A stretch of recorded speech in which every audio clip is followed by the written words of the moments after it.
lên thôi. Ô rồi lên rồi. Lâu lên là vẫn.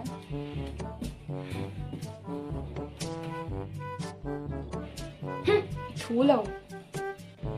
Thủ ấy cần đi na lò. Cái thú đón, hết ta hàng cái thú bè.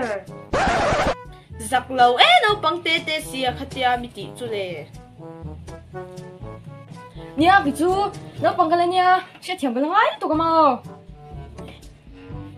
I over ấy mấy à thu xì mà sống lấy mi là lên ngót ngái lâu. Xong lâu rồi lên chú bơi viêu mi à, vì phát phút chuồn. Bây giờ mà sẽ tuần lại xí tê lên à phim khura ngái lâu. Sạc tạc mất, hậu ấy. Xong lên rồi chế nào bằng cái thấp rồi. I vire à. Vir vàng đi đâu, real trà vàng là mất lên giặc.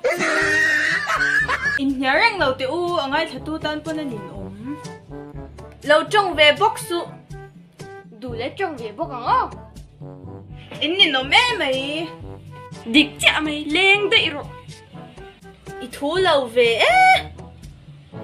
Cái thú ơi, bỏ về mi à. In xoay là chắc sao không chuẩn bị được. Xoay lên mẹ nó chẳng sao chúng thú.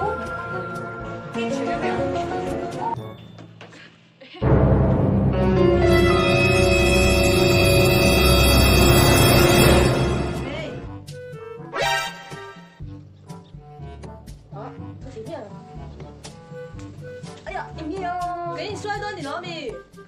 ây da, mình nó thôi. Em xoay mấy từ. Lên, xoay đủ lên. 1, 2, 3, lên. Blue corner. Zero. Chiang lâu réo mày nên tiếng ngay nhỉ.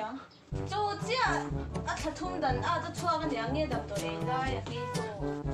À sao? Nó blue corner chú. Ít tập chơi gì nó có lẽ rồi. À sao chỉ nói. Ôi, còn đấy mày không? Nhá. Ê, chị làm đấy.